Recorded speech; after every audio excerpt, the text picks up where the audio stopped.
Hello, and welcome to the September Crane Research Forum. Thank you for joining us today. We're so glad that you're here.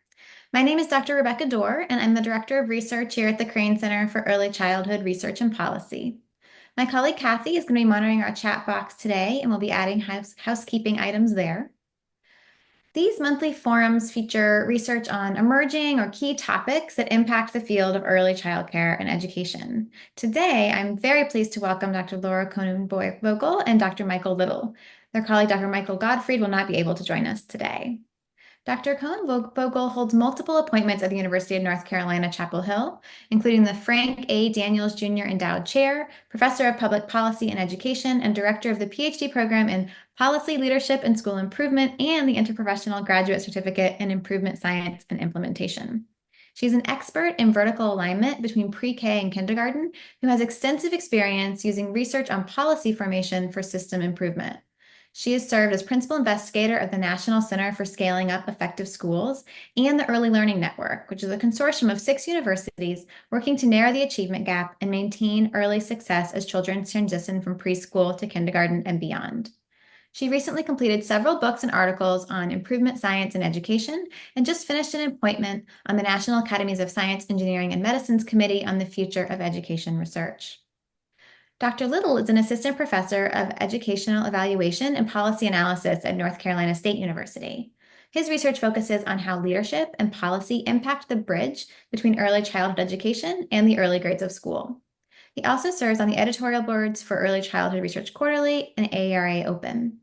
Dr. Little has published over 30 articles in leading journals in early childhood education leadership and policy. Drs. Cohen-Vogel and Little are currently collaborating on a federally funded grant to examine whether school-based pre-K programs improve alignment with kindergarten. And today, they will discuss the role of school-based pre-kindergarten, including what makes it unique, which communities offer it, who has access, and research on its efficacy. I'm really looking forward to this discussion, and with that, I will turn it over to you, Drs. Cohen-Vogel and Little. Thank you so much, Rebecca and Kathy, and for all of you for being here today. We're looking forward to our presentation and then a discussion with you. So today we're going to name this presentation Rebuilding After COVID-19. Does School-Based Pre-Kindergarten Hold Promise?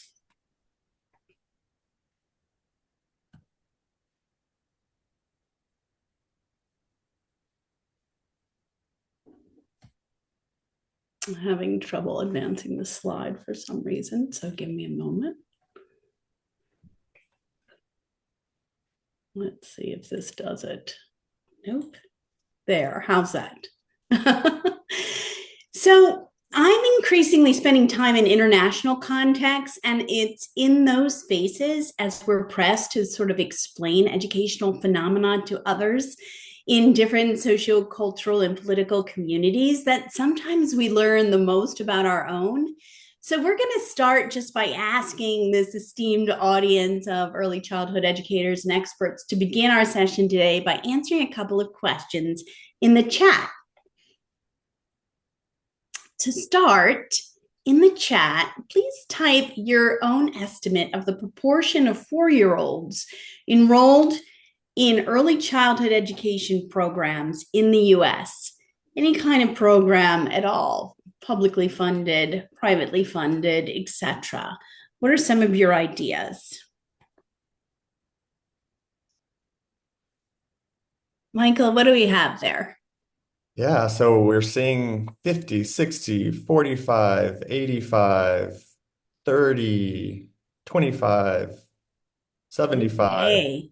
Some good estimates, actually. Before we tell you what we know, we want to first ask you, how do you think that percentage compares with other developed nations? By by developed nations, we're using the language that others tend to use to refer to OECD nations, G20, etc. So how does our percentage compare, do you think, with other developed nations? I'm seeing some of the first responses coming in consistently saying that we're on the lower end. Aha. Well, as I said, we're amongst esteemed colleagues here. So take a moment and look at this figure. that we found from OECD data.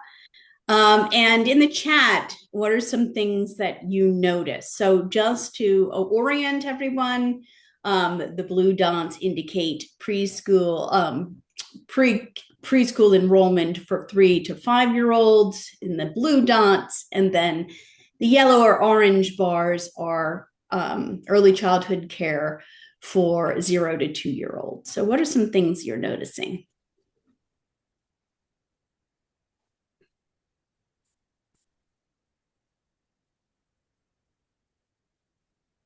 Michael, anything coming in? Yeah, so the first comment says we are very low. We don't take into account that birth to 2 years are really important. Other countries start earlier. Very good. Thank you. Yeah. So one thing I noticed right away is, like you, relative to other developed nations, the US falls far behind.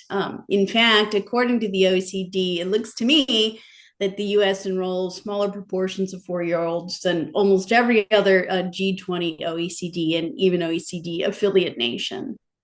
So on average, the vast majority, or about 83% of children between the ages of 3 and 5, are enrolled in early childhood education across these OECD countries. And in the US, the total is about between 62 and 65. In a few countries, it's also common for younger children between the ages of 0 and 2 to participate in ECE. And over 50% worldwide in these OECD nations of this age group are enrolled. Okay, in fact, the US invests a smaller percentage of our gross domestic product in childcare and early education than almost every other developed economy on Earth. And as you know, there are many implications of this lack of investment. One is that the US has one of the lowest workforce participation rates for women with young children.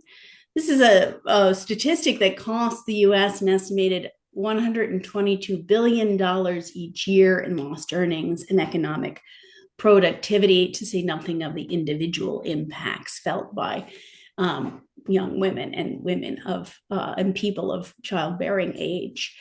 So having learned that the existing ECE system in the US fails to reach many children and is weak relative to international counterparts, we understand something needs to change. Right before we talk about that change, let's make sure we have a shared understanding of the existing system in the US. And here, I'd like to focus us in on pre-kindergartens for 4-year-olds. So can you add in the chat some adjectives that to you describe the system of pre-kindergarten for 4-year-olds in the United States? What do you think? What are you thinking about this system these days? Right, so we've got some words coming in like costly, inadequate, pay to play, inconsistent, underserved, disjointed, needs-based, lacking behind. Thank you. Thanks for great participation. Yeah, all of the above and more. And it's not a surprise to an audience like this one that this is a really mixed system. There's a lot of variability. Pre-kindergarten in the United States is part of the ECE sector that has been described as a patchwork of programs, right? Located in churches, homes, center-based schools, public schools, and workplaces, and funded by a myriad of public and private funds. Even the public pre-K sector alone, wherein attendance is paid for in full or in part by public programs, are often referred to as a mixed delivery system, with most states doing remarkably different things. So with states doing remarkably different things, we understand that program features vary widely, as do their costs. Now, some of you will have seen this NEARS map released earlier this year. It tells us that today about 44 states plus the District of Columbia offer state-funded pre-K programs. And it also tells us that the percentage of 4-year-olds served differ widely from state to state. Iowa, for example, right, serves over, looks like 65% of its 4-year-olds with state-funded programs, while adjoining South Dakota serves 0. So here, again, in the United States, access to public services and their quality differ substantially depending on the state in which you live or even the zip code in which you live. So, what about the recent policy context swirling around early childhood education? Opening the public's eye to the value of state-funded early childhood education, the pandemic recently gave us a chance to expand enrollment to children. Did we take it?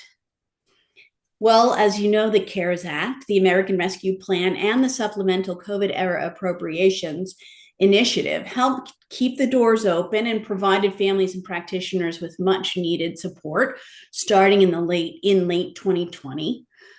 States used those federal relief dollars to expand child care assistance eligibility for families, waive those parent co-payments, increase provider wages, and much, much more. But according to Friedman Strauss and others who wrote this year, less than half of the states enroll more children in preschool today than they did prior to the pandemic. And several states, as you know, are still without programs. So we have inadequate funding is nearly a universal problem, and 8 states still failed to meet even half of the quality benchmark set by the National Institute for Early Education Research, including 3 states that serve the most children. And certainly, as every one of you on this call knows, these federal relief dollars expired this past summer. So as a result, across the country, state and local governments are really grappling not only with how to shore up the sector, but also with whether and how to fill budget holes left by these expiring COVID-era federal investments. Nationwide, decision makers in state capitals and cities and township offices are mulling critical choices about whether they can afford to keep investments made to help shore up pre-kindergarten programs for 4-year-olds or not. President Biden, as we know, proposed the American Family Plan, and by increasing the federal tax rate by 2 percentage points on just the top 1% of America's earners, that plan, if authorized, would have provided universal pre-kindergarten for all, a federal family paid leave program, and also an initiative to make childcare from birth to age 3 more affordable. But as you know, Congress failed to take up the bill, and it's left a price tag for the average American family of about $13,000 per year. So with additional federal investments no longer on the immediate horizon, some states are making decisions to invest, but others are not.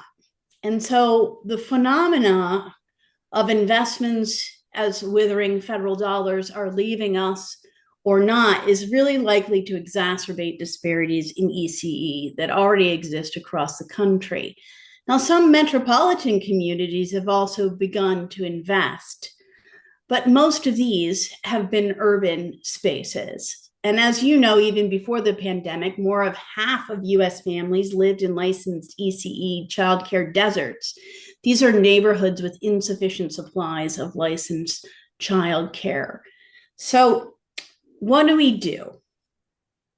Great. So I'm going to pick up from there. Thank you, Laura, so much for providing that really helpful context and setting the stage for where we go next. And so I'm going to pick up and talk about what do we know about the impacts of early childhood education policy in the United States context. And so it's in these policy debates surrounding what to do about the early childhood crisis in the US that it's simply not enough to just invest in safe and healthy environments for 4-year-olds so that their parents can work. Policymakers, parents, multiple other constituencies want to make sure that their investments pay off for a host of outcomes, but none more so than children's academic readiness for school. And so what does the research evidence tell us about early childhood education's impacts, which we highlight on the following slide?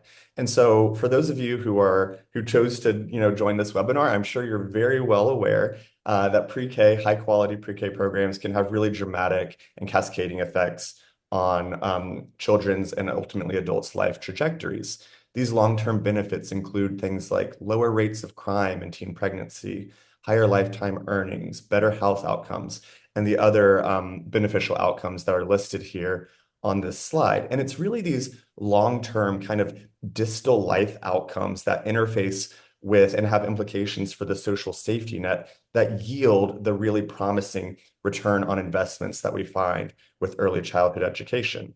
And as shown on the next slide, all told, studies have demonstrated estimated returns on investment of pre-K of up to 13.7% per year.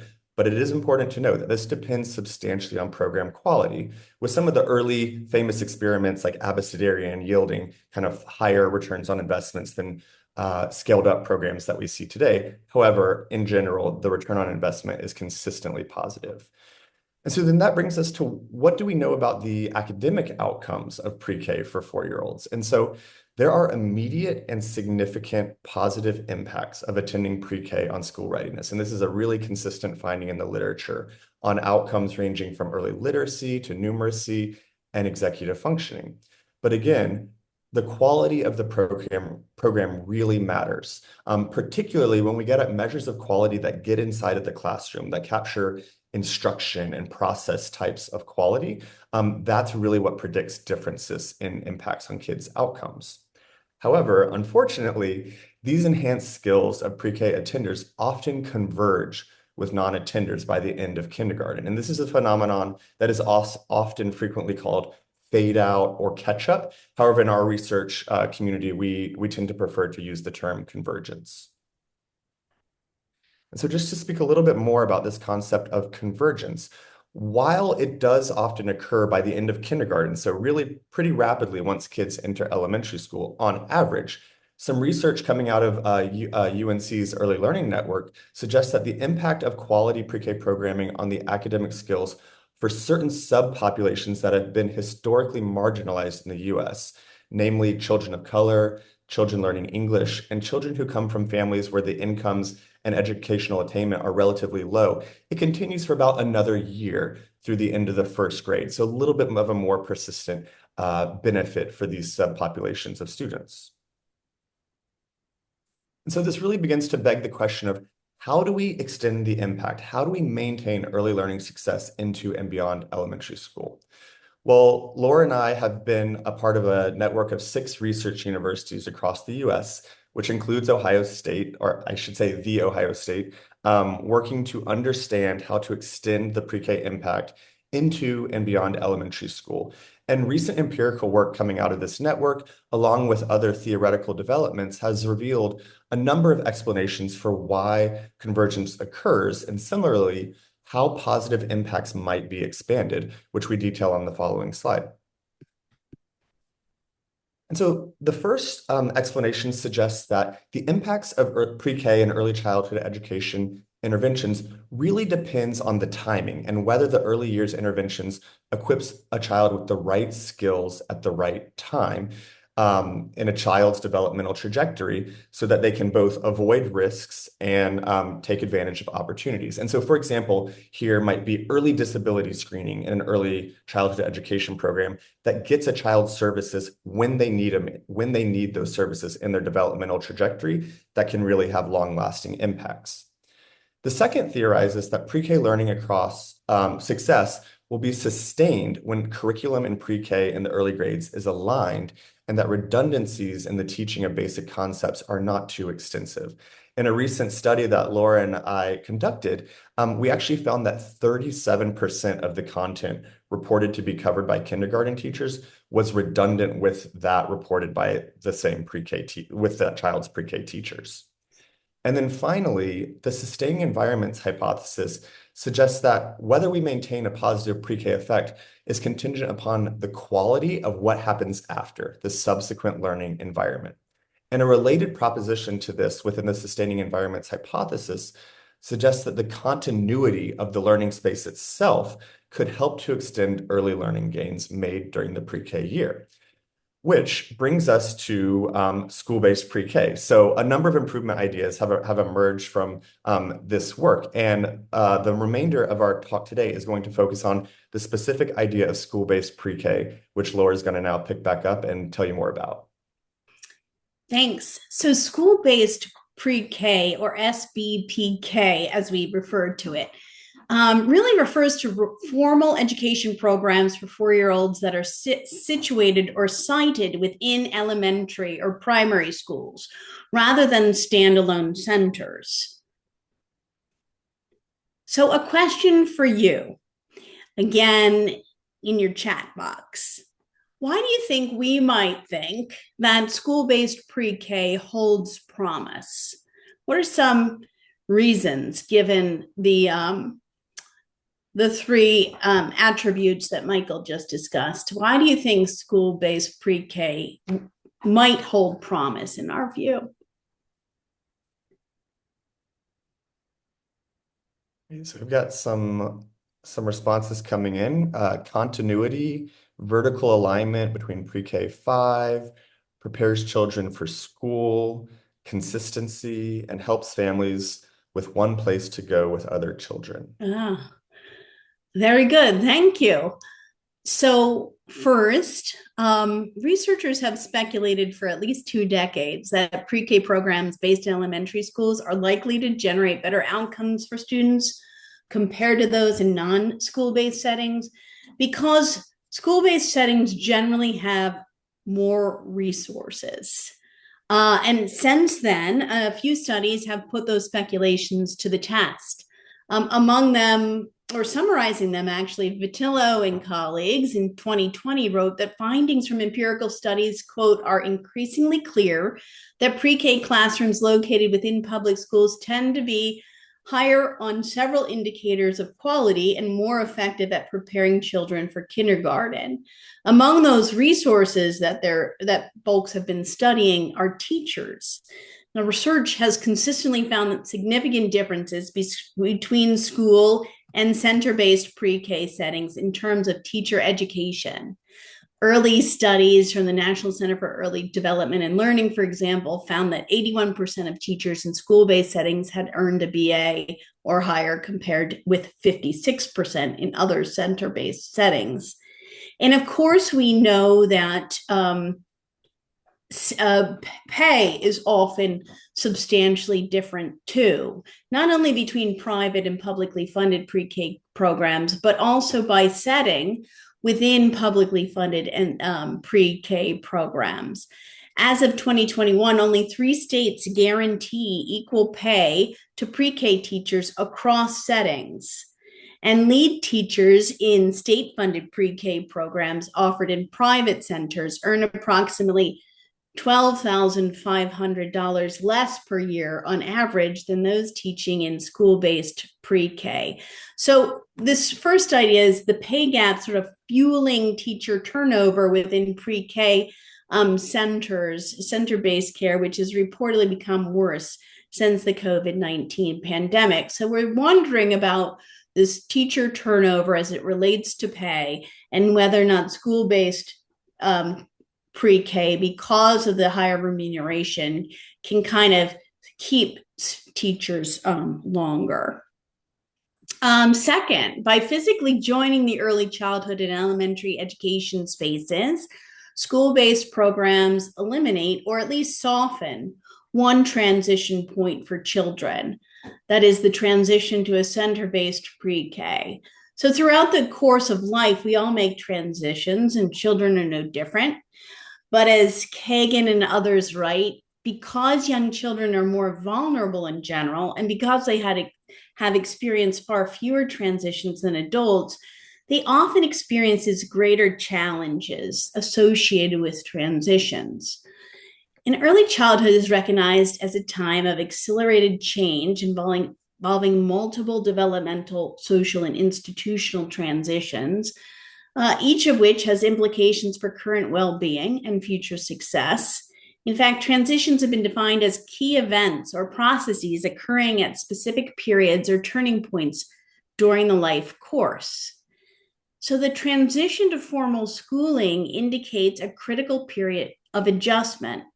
It's the school setting in which knowledge and competencies are constantly tested, evaluated, and compared with others, and where children develop a sense of their own intellectual ability. Research has repeatedly shown that conceptions of self-efficacy formed early in life tend to become self-fulfilling by either encouraging or discouraging students from taking risks and undertaking new and challenging tasks. So successful transitions to schools, therefore, really promote children's positive attitudes about learning, conforming to school conventions, and their own intellectual skills and capabilities, which go on to advance future achievement. So consequently, scholars argue attention must be paid to supporting continuity for children to facilitate their adjustment and success in schools. So it's possible that by softening this transition, such that there is one transition or one fewer transition right into a pre-K classroom in a school where kindergarten is happening, we might actually help to encourage bonding and positive well-being for children. And third, I guess we think possibly, all of this is speculation at this point, right? That school-based pre-K encourages this vertical alignment that some of you spoke about in the chat. Vertical alignment within that instructional triangle and also outside of it. So studies of alignment in education reach back as far as the late 20th century, when policy scholars theorize about ways in which policies, policy sets, and practices can really be linked together to a set of directions for an education system as a whole.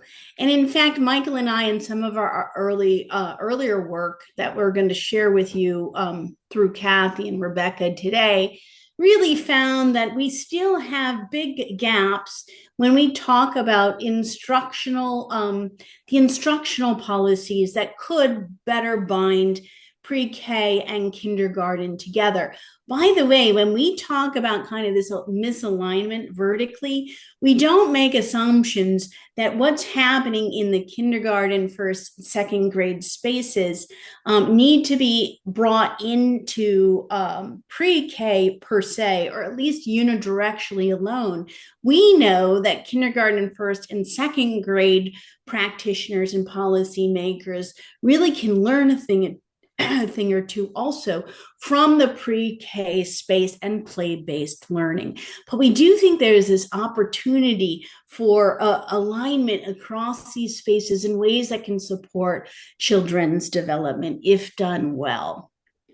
So in short, this is our motivating framework. Here's a graphic that kind of helps us think through why is school-based pre-K at least a phenomenon that we should investigate further, particularly as we're thinking about how to build up and shore up the pre-K education space. So, excuse me. Using that framework, we set out to analyze various sets of data. And today we're going to report on what we learned from our analysis of data from the early childhood longitudinal study in particular, but we'll tell you some about other work as well. And the early childhood longitudinal study, as many of you know, is a long-running study of children who were kindergartners in 2011 and graduated high school just this year, to really understand the demographic and geospatial patterns in program reach as it relates to pre-K impact. So first, we wanted to know who has access to school-based pre-K and who does not. Well, when we look at these data carefully over time, 4 patterns become clear. First, perhaps unsurprisingly, state-funded pre-K programs are really big drivers of school-based pre-K. So nationwide, about 6 in every 10 students who are enrolled in state-funded pre-K attended the program in an elementary school. Second, children attending school-based pre-K are more likely to be Hispanic and living in households where the primary language spoken was something other than English.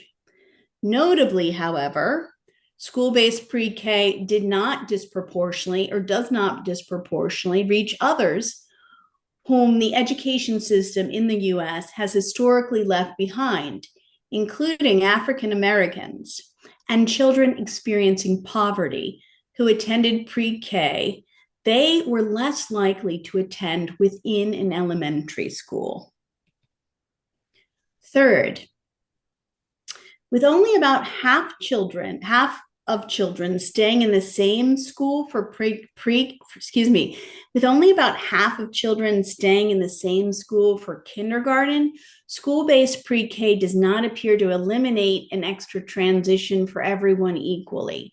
So let me step back for a minute. We're interested in school-based pre-K in part because we want to know if there's a continuity of experience that helps some kids to eliminate one of these transition points. Well, to do that, two things actually have to happen. One is pre-K classrooms have to be in school buildings, located in school buildings, but then the children in those pre-K classrooms actually have to stay in the same building for kindergarten. And that does not always happen. So you could go to a pre-K classroom in your district and be assigned to one school, one elementary school, and then be reassigned to another school for kindergarten. So in that sense, we don't all have this kind of elimination of in transition. And here what we're saying is only about half of children are actually staying in the same school for kindergarten, and that chance of staying is not the same for everyone. So though they were significantly more likely to attend school-based pre-K, students for whom English was not the primary language at home were also significantly less likely than other students to stay in the same school building when they transitioned to kindergarten. Boys and Asian students were also statistically less likely to stay in the same building for kindergarten. And fourth, schools were more likely to offer a pre-K program when they were larger, when they enrolled proportionally more students who qualify for free or reduced price lunch, and when they were located in urban areas.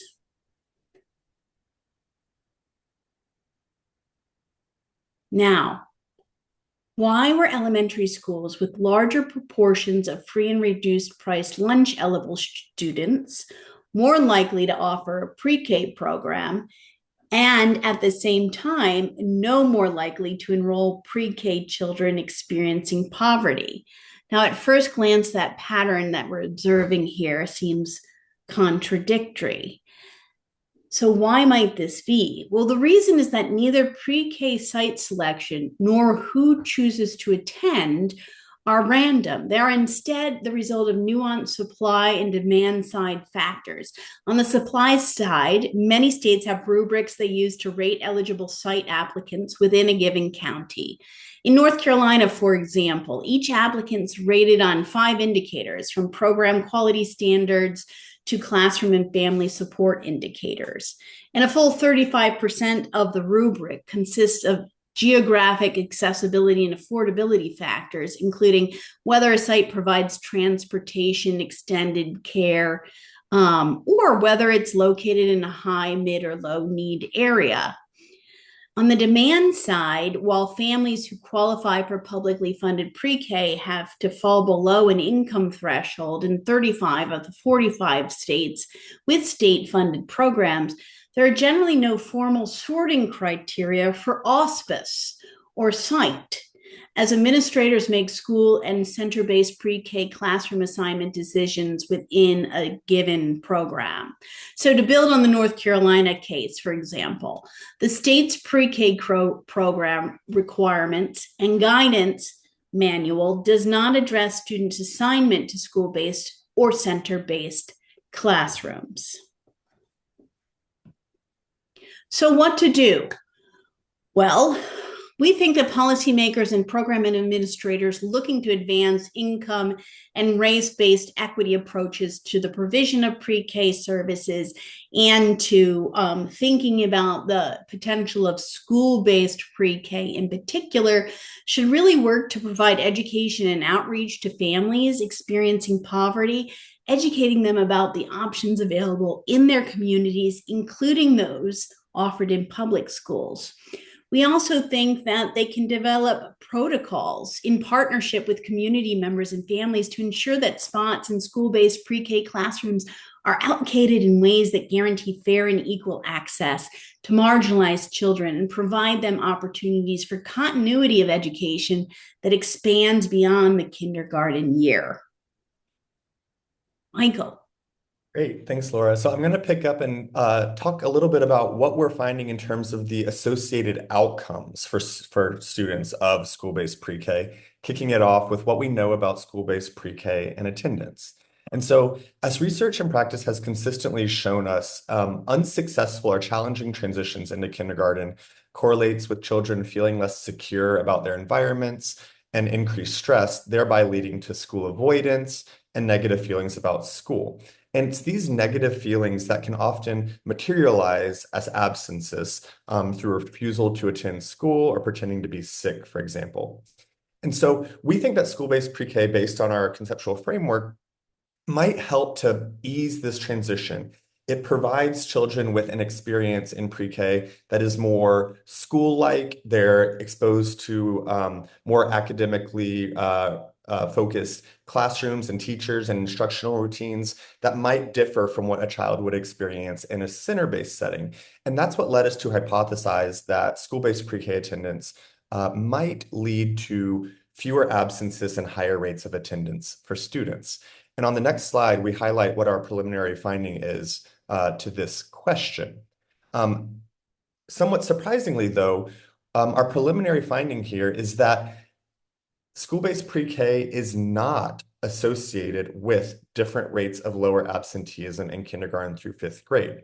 However, when we look at just pre-K attendance overall, we do indeed find that pre-K is associated with higher rates of attendance relative to not attending preschool. However, there is no differential benefit for school-based pre-K attenders in particular. And as we show on the following slide, we also sought to understand, well, is there a difference among these school-based to pre-K attenders between those that stay in the same school building versus those that move somewhere else, tapping into that idea of continuity and alignment. Here, again, we did not find any difference in attendance rates in early elementary school between these two groups of students. Next, we looked at school-based pre-K and future special education students. And so in particular, we're looking at disability diagnoses and the presence of an IEP in the early elementary grades. And so our preliminary finding here is that school-based pre-K attendance is indeed associated with higher rates of disability diagnosis and IEPs in the early elementary grades, specifically kindergarten through second grade. And we were only able to look at that range in the data set due to the consistent nature of how the item was asked, which does suggest that school-based pre-K settings may offer better resources for identifying and supporting children with disabilities. And then the last set of findings that I'm going to speak about is what do we know about the relative efficacy of school-based pre-K on achievement? And I should also add on social and emotional learning outcomes. And this is our most recent analyses that are very much preliminary, but we did want to share what we're finding right now. And so we have found that school-based pre-K relative to center-based pre-K is not associated to differences in academic and executive function skills, the two directly assessed child outcomes in the ECLSK dataset. However, we are finding consistent positive associations with measures of approaches to learning, self-control, interpersonal skills, and externalizing problem behaviors. And for those of you that are familiar with the ECLSK studies of pre-K effectiveness, that's essentially all but one of the social emotional learning outcomes.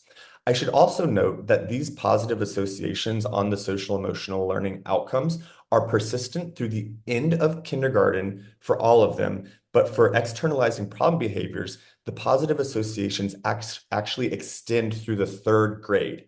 So a finding that's kind of outside of the norm or average with the oft-cited convergence phenomenon that we spoke about earlier. But then we also looked at, again, the differences between the school-based pre-K attenders that stay and those that move.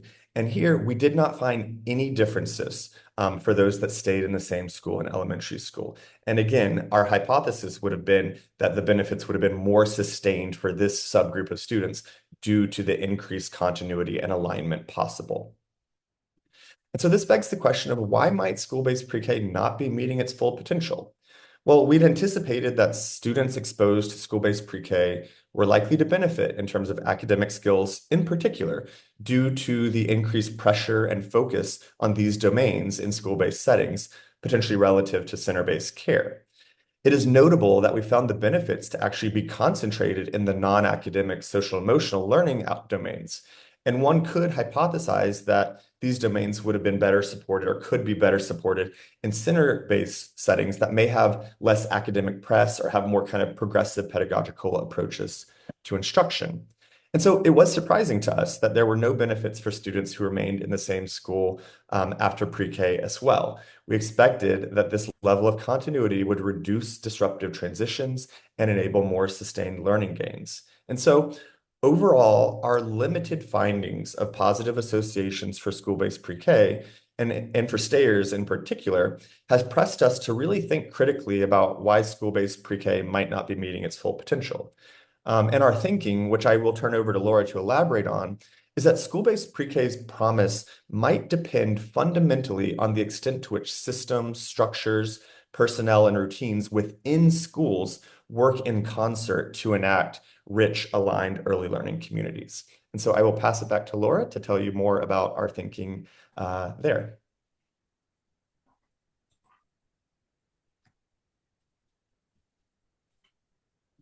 Thanks, Michael. So one possibility is untapped opportunities for better integration. So this reminds me of the argument so long happening in education about, does money matter for educational achievement? And what we found over 30 years of research is that money matters most when it's spent in ways that ignite students' learning. And this is the same here. We have opportunities for integration that we may not actually yet be taking. So, for example, we know from our other studies that Michael and I and many others have conducted across the country that we still have vast vertical misalignment between pre-K and K-12 instructional standards. So just putting classrooms in the same space doesn't necessarily de facto resolve that conflict. We have to do work of integration at the state and the school building level. We know, as Michael told you about earlier, that we still have 37% redundancy on average between what's taught in pre-kindergarten classrooms and kindergarten classrooms. And that's likely to be true between all early learning grade levels. So it's not that we are saying all redundancy needs to be eliminated. We know, as all educators do, that there has to be some level of redundancy, but redundancy of what are really remaining in open questions. And then we also know from our other studies that Michael and I and others have conducted that the majority of elementary principals, at least in North Carolina, where we did a number of survey studies, report feeling or underprepared for leading support structures and supporting pre-K teachers in the pre-K classrooms in their buildings. So these are really actionable opportunities, we think. We think those three things can actually be actually solved if we work together. For example, as it relates to principal capacity to support pre-K classrooms, we're currently working with early learning educators in central North Carolina to design and test what we're calling the Leadership for Early Education Development System, or LEAD. And this is a learning system that includes an evidence-based components that are co-designed with practicing district and school leaders around aimed really at grounding principal practice in those famous NAESP competencies. So specifically, LEAD, for example, includes systematic data use anchored in a validated school-level data dashboard that provides indicators of organizational supports in areas aligned with his NASP competencies. It also includes professional learning for principals structured through networked improvement communities, and it includes one-on-one coaching of principals by early learning experts. So there are some ideas for moving forward that kind of spill right out of the work that we are recently concluding. And we really hope that we'll be able to come back and tell you how those are going in the future. So thanks very much. We look forward to your questions and your comments. Thank you so much. We do have some questions coming in the question and answer box, but audience, please continue adding those there for the next few minutes while we have some more time with our speakers today. One question came in about wage differentials. Do you have data on wage differentials between center-based and school-based pre-K teachers and/or differences in outcomes related to whether the teachers were unionized or not? We ourselves do not. There are people beginning to collect this data more systematically, particularly as unionization participation rates are starting to increase once again. Michael, do we know of specific researchers who are gathering this data right now? I haven't seen any published work immediately. Yeah. I don't know of anyone that is looking at the unionization piece, but in terms of wage differentials, I would say the Research Practice Partnership Group that Daphne Bassick from UVA is affiliated with has done a lot of really great work out of Alabama and documented some really useful studies related to wages. Is that something, Rebecca, that we can get to you so you can forward to others on the call? That would be excellent. Yes, that'd be great. Thank you. We can share that with Kathy. We'll get that out to folks as well. One other question was about, remind us which ECLS data set you're using. I think you said they started in 2011, perhaps. And do you expect the findings to be the same with the new ECLS cohort that was just launched? Yeah. Michael, why don't you start on this one? Yeah, so we are using the ECLSK, the 2011, 12, or 10, 11 cohort, sorry, which does remain the most up-to-date nationally representative portrait on this topic that captures data on school-based versus center-based pre-K. However, we are very eagerly awaiting the release of the 2023-4, 22-4, I can't remember when the cohort started, version of the ECLSK.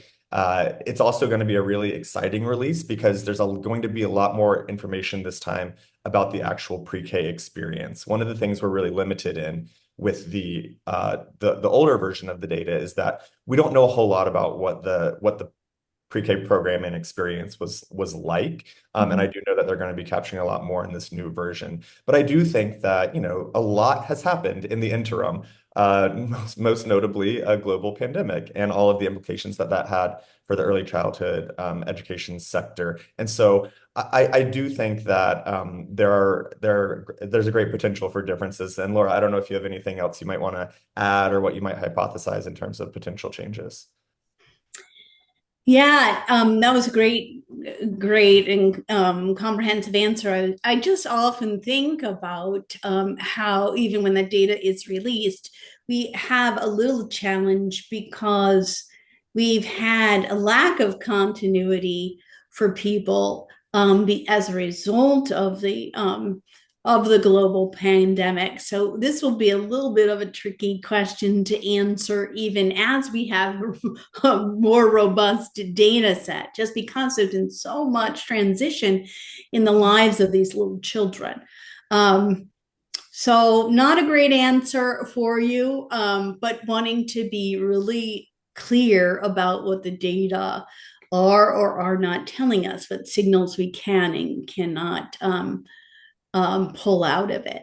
But if there are people on the call in states or districts who are interested in trying to look closely at their individual contexts with us, we'd certainly love to get an email, and perhaps we can design a better study than these particular data allow us to study. Yeah, that would be excellent. A couple questions that are perhaps related to the lack of data on some of the questions you want to answer about alignment. But one, does the data collected have information related to environmental factors that could impact things like the amount of learning time? So does a pre-K have a restroom connected to the classroom, or do they take all the time to walk down the hallway to the restroom and things like that? And then another question about related, I think, in terms of the data about do you see differences in the qualifications of the teachers in the pre-K programs of different types? They might be expected to have different training qualifications, especially if they provide special education as well. Yeah, no, those are great questions. And one of the great benefits of the ECLSK is that we get to provide these nationally representative snapshots. But given that, the scope of the detail is very limited, and that is a limitation. And so we do not have information on either of those indicators. Essentially, in the ECLSK, we know if a parent reported that their child attended center-based pre-K, and we know if it was in a school or not and how many hours a week they attended. And that is essentially it. And so that's why we're really looking forward to this next version of the ECLSK, and also, as Laura mentioned, opportunities to dig into states that might have more detailed administrative data records that might be able to tap into some of those metrics. Yeah, just following up, it's sort of why we went in deeply and we illuminated, suggested this at the very end, that we went into our own primary data collection activities in North Carolina about the principal preparedness and their own sense of their efficacy in the pre-K classroom space, because we do have limitations with federal data sets. We have to think about federal data sets as giving us a lay of the land, and then as a jumping off point for additional studies. I love the unionization idea, and I love this idea of learning time. And I really think that holds a lot of promise. And we'll be talking to Michael about it as we get off, but other people on the call, I look forward to seeing what you study about learning time in these different spaces, school-based, pre-K, and non-school-based settings. Great, thank you. So this is perhaps a provocative question for people who have dedicated their lives to studying the kindergarten transition. But one question is, do you think there's more of an impact for child outcomes of these school-based preschool programs, or should we really be focusing on birth to 3?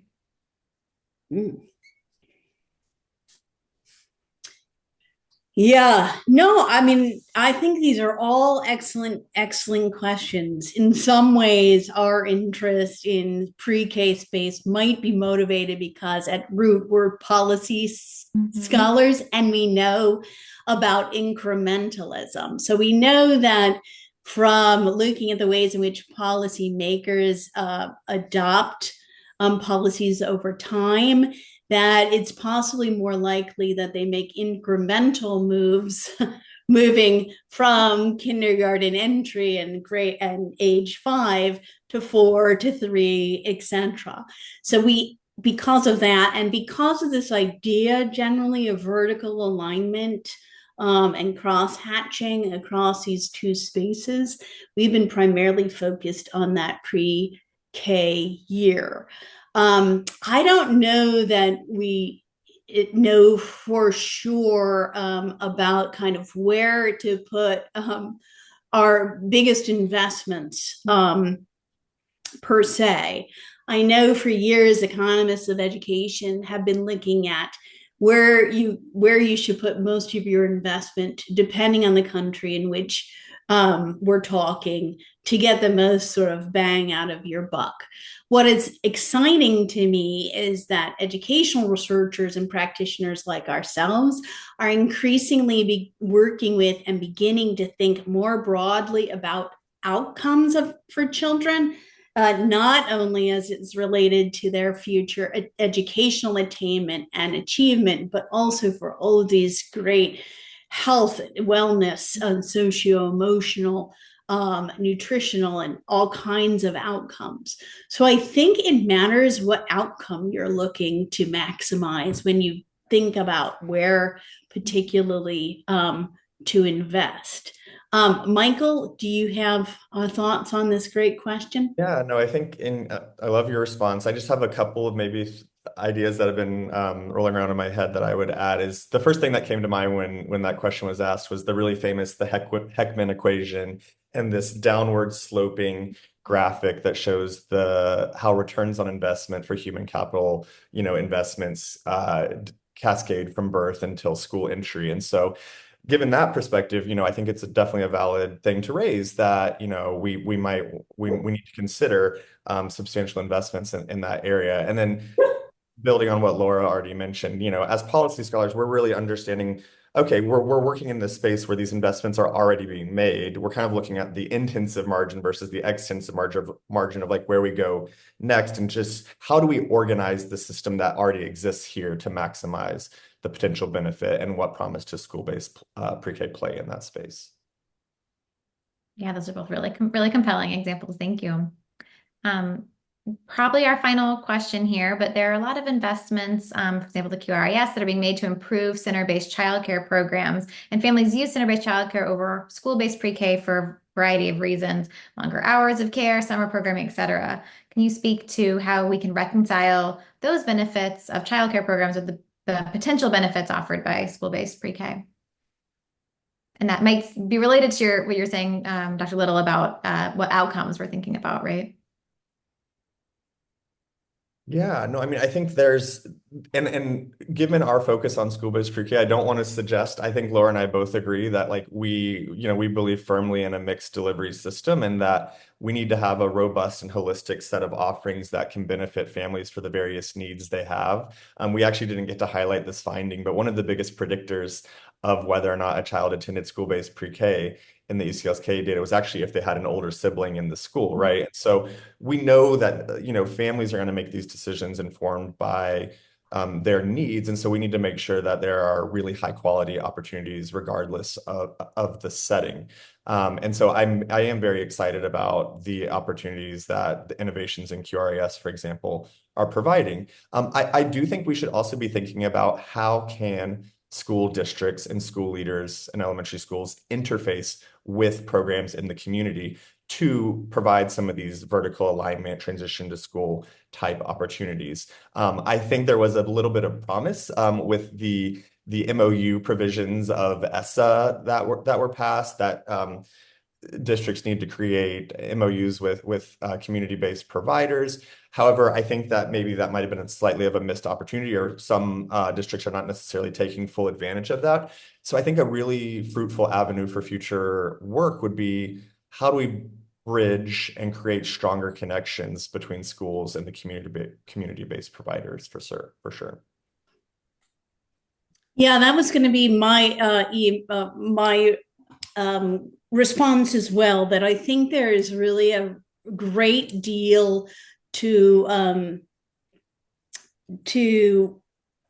of promise related to these community asset mapping activities that collectives and collaboratives are starting to do together, to think about pulling out great programming wherever it exists in communities, and then thinking about how to do innovative work that actually leverage these communities together. How can we link and leverage what's already there to build from and build on the collective know-how and capacity and disposition that lives really heavily in educational professionals wherever they are, but also social services, also after school programming, etc. So I think that would be at the community level in particular a really fruitful conversation that both researchers and educational and community activists could have right now. Yeah, absolutely. Thank you. Well, we don't have time to get to the rest of our questions, but this has been a wonderful presentation and conversation. Thank you both again so much for sharing your work with us today. Thank you so much. Thank you. It was great. And thanks to all of our attendees for joining us today as well. When you leave the meeting today, a very short survey will pop up. Please do fill that out if you're able to. We really do value your feedback and use it to inform future events. Thanks again for joining us, everyone, and have a great day.